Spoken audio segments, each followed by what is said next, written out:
এটার একান্ত জবাবটা আব্দুল কাদেরের, তিনি ভালো ব্যাখ্যা দিতে পারবেন।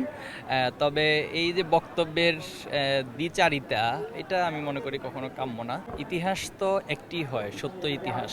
এখন এক এক সময় এক এক ধরনের ইতিহাসের বয়ান, এটা আসলে আমাদের কাম্য না।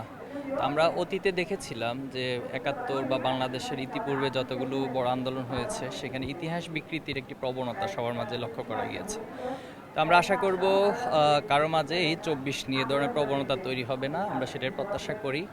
আর আন্দোলনের অবদান ক্ষেত্রে আমরা শুরু থেকে বলে আসছি যে আন্দোলনটা আসলে সবার আন্দোলন ছিল, বিশেষ করে যারাই ফ্যাসিবাদের বিরুদ্ধে অবস্থান ছিল সকলের সম্মিলিত একটা প্রয়াস ছিল। এখানে কোনো একক ব্যক্তি অথবা একক দল, একক গোষ্ঠী, একক আদর্শের মাধ্যমে বিপ্লব হয়েছে এটা আমরা কখনোই মনে করি না। এই বক্তব্যটা আমরা শুরু থেকে দিয়ে আসছি এবং এটাই আমাদের এখন স্ট্যান্ড। এখানে সকলে সম্মিলিতভাবেই আন্দোলনকে সফল করেছিল।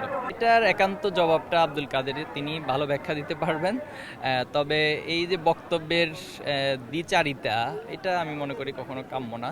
তো আমি তো বলেছি অবদানটা শিবিরকে দিতে হবে এমন কোনো বিষয় নেই, বাট সকলের অংশগ্রহণ ছিল। আমরা চাই যে সেই স্পিরিট, ঐক্যবদ্ধ স্পিরিটটা টিকে থাকুক এবং তার মধ্য দিয়ে আগামীর সুন্দর একটি বাংলাদেশ গড়ে উঠুক এবং সবাই যার যার জায়গা থেকে এগুলোকে প্রায়োরিটি দেওয়া দরকার। দেখুন, বাংলাদেশে এখন অনেক সমস্যা বিদ্যমান রয়েছে। আমরা সমস্যাগুলোকে অ্যাড্রেস না করে, সমস্যাগুলোর সমাধানকে অ্যাড্রেস না করে এই সমস্ত বিষয় নিয়ে আসলে পড়ে থাকাটা, এটা হীন মানসিকতা ছাড়া আর কিছুই বলে আমি মনে করি না।